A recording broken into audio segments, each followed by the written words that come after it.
If you're in an ADHD relationship, have you ever dreaded talking to your partner? Most people think ADHD relationship struggles are all about the ADHD symptoms, like losing things, not listening, or the constant mistakes, excuses, and reactions. But they're not.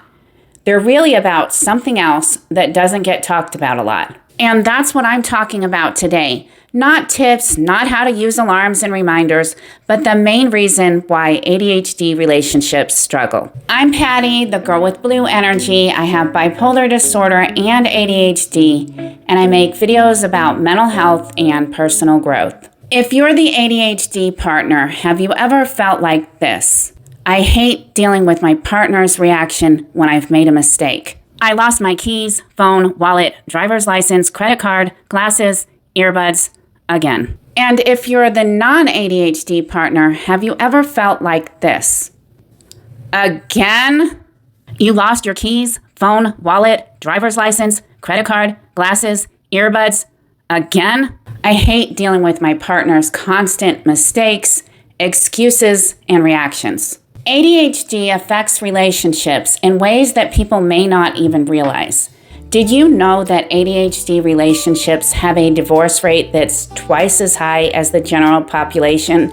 And 60% of people who have ADHD say their relationship has serious difficulties. Couples in ADHD relationships report significantly lower relationship satisfaction. And some research suggests that ADHD relationships have twice as much dissatisfaction as neurotypical couples. ADHD relationships also struggle with conflict and communication. So they may have more arguments about more things more frequently. They often struggle with resolving conflicts. So one partner may talk and the other may not actually feel heard or listened to. One partner may talk about something and there may end up with blaming or getting defensive or using sarcasm or deflecting instead of talking things out. And they may end up not resolving the conflict or escalating the conflict that was little into something bigger. And the more severe the ADHD symptoms are, the more effect it has on the relationship. ADHD also affects sex and intimacy in a relationship. 42% of ADHD partners say that their ADHD symptoms affect their sex life a lot. And 51% of the non-ADHD partners agree that it significantly affects intimacy and sex in the relationship. Another big issue you see in ADHD relationships is one partner, usually the non-ADHD partner, feels like the parent. 58% of non-ADHD partners say they feel like the parent in the relationship. So ADHD doesn't just affect a few parts of the relationship, it affects the entire relationship. Some of the issues you see in ADHD relationships are the same issues you see in any relationship. The three most common issues you see in relationships involve communication, finances, or sex and intimacy. These are kind of typical issues you see in relationships in general, and you do see these in ADHD relationships as well, but ADHD can cause issues you don't normally see in neurotypical relationships. There is one thing you see in ADHD relationships that you don't normally see in neurotypical ones. And this is the root cause of why ADHD relationships so often struggle or fail. I'm going to talk about that next, but first let's talk about the big issues you see in ADHD relationships. Communication. Communication is important in any relationship, but communication is a lot harder when you have ADHD. So we may have issues with zoning out or not fully paying attention when our partner is talking to us. And that can make our partner feel like we're not listening or we don't care. We might also struggle with interrupting. Not everyone with ADHD struggles with this, but a lot of us do. So we may interrupt you when you're trying to get a thought out, and that can frustrate and annoy you or make it more difficult to have a conversation with us. Plus, we have the same issues other relationships have. We may blame, deflect, or criticize when we're upset. And this often happens more in ADHD relationships. We may get more emotional and more heated during discussions and escalate small things more easily. Another issue is because we have problems with executive dysfunction, we may struggle with planning or completing tasks or finishing things. So our partner may get irritated and frustrated because they feel they have to nag or remind us to do everything. So what often happens in an ADHD relationship is that one partner, typically the non-ADHD partner, starts taking on all the responsibilities. So they may end up doing all the chores, keeping up with all the bills, taking care of all the responsibilities. And this can lead to resentment and a parent-child-like relationship. And like other couples, we may have issues with sex and intimacy, but it may look a little bit different because of the ADHD. We can have issues with hyper or hyposexuality, which means a really high sex drive or a really low sex drive or no sex drive at all. So we can go from one to the other. And we may have issues with getting distracted or not staying in the moment or connected during sex. And we have communication issues. So if we're struggling in the bedroom, we may not know how to talk to you about it, or anything you say to us may be perceived as criticism, and we may have a strong emotional reaction to that instead of talking these issues through. People with ADHD have issues with emotional reactivity. We are really sensitive creatures, so if you talk to us in a way that makes us feel criticized or rejected, we may have a strong emotional response. And this is why a lot of our emotions lead to fights over little things, and this happens much more frequently than other relationships. All relationships have issues, but why do ADHD relationship struggles seem so hard to fix? Fixing the surface issues is not enough. I've seen a lot of videos talking about calendars, reminders, alarms, teaching your partner social cues. These don't really get to the root cause of why ADHD relationships struggle. We know our symptoms and our flaws, so telling us about all the things we're doing wrong and how to fix them using alarms and calendars and, setting routines for us makes us feel sometimes like a child, and it doesn't really help solve the actual problem in the relationship.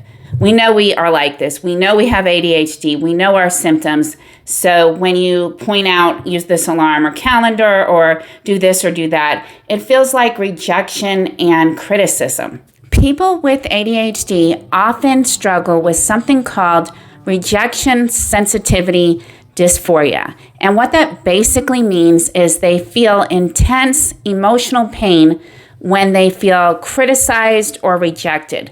So this emotional pain is way more intense than other people feel. When you criticize or say something that makes them feel rejected, they will feel this intense emotional pain. And knowing this will help you to communicate better on both sides. So if you leave sticky notes all around your house trying to remind your ADHD partner to do something, they may take this as rejection, criticism, or like, I can't do anything right, even if you're just trying to be helpful. Or if you try to talk to your ADHD partner about how something they did made you feel, you might find that they shut down completely or get really defensive. And this is because of the RSD, Rejection Sensitivity Dysphoria. We are really sensitive to anything we perceive as criticism, so we can either get really defensive or deflective, or we can just shut down completely.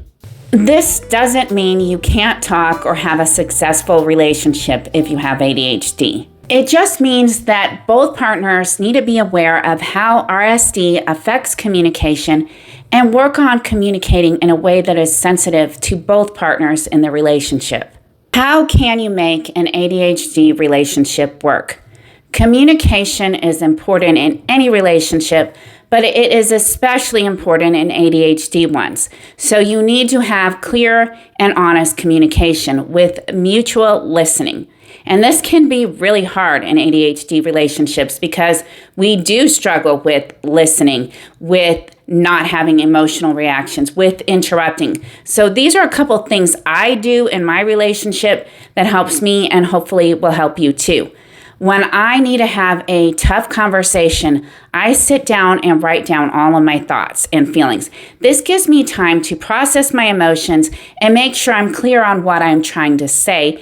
And it avoids that interrupting back and forth that allows me to get all my thoughts out.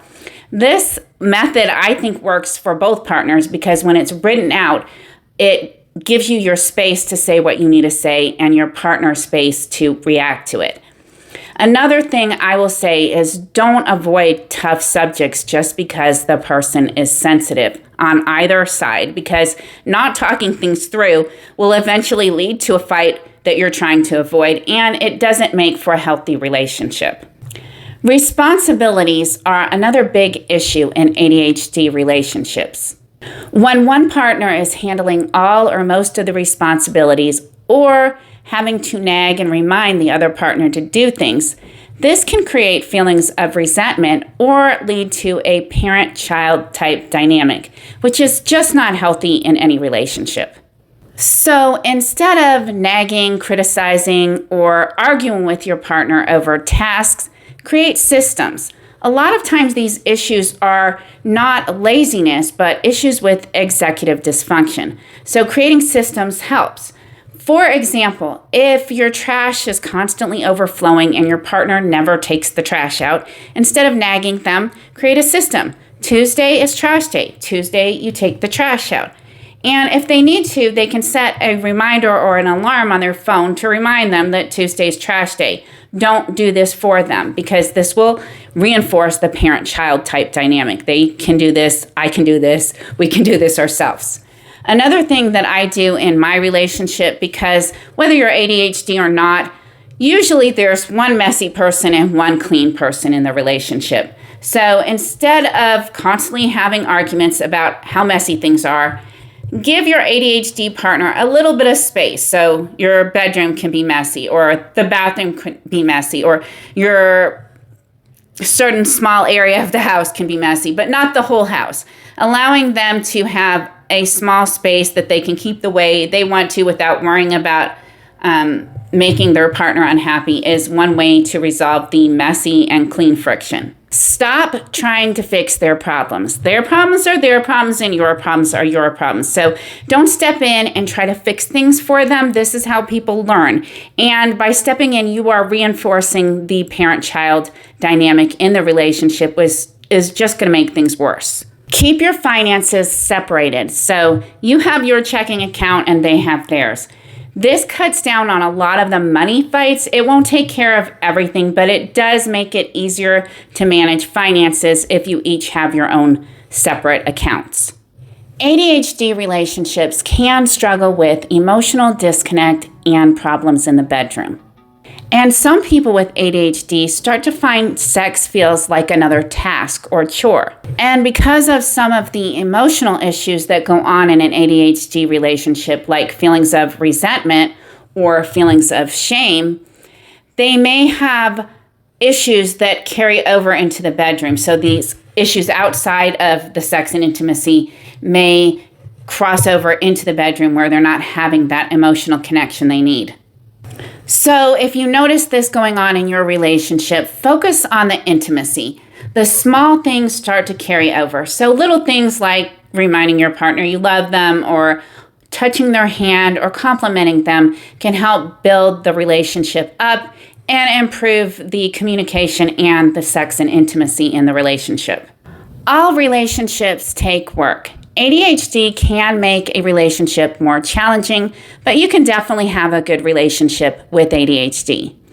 Understanding the emotional side of the disorder really helps. I hope this video helped you to understand ADHD relationships a little bit better. And if you found this video helpful, please click the like button and, of course, subscribe. I'll have another video for you guys real soon.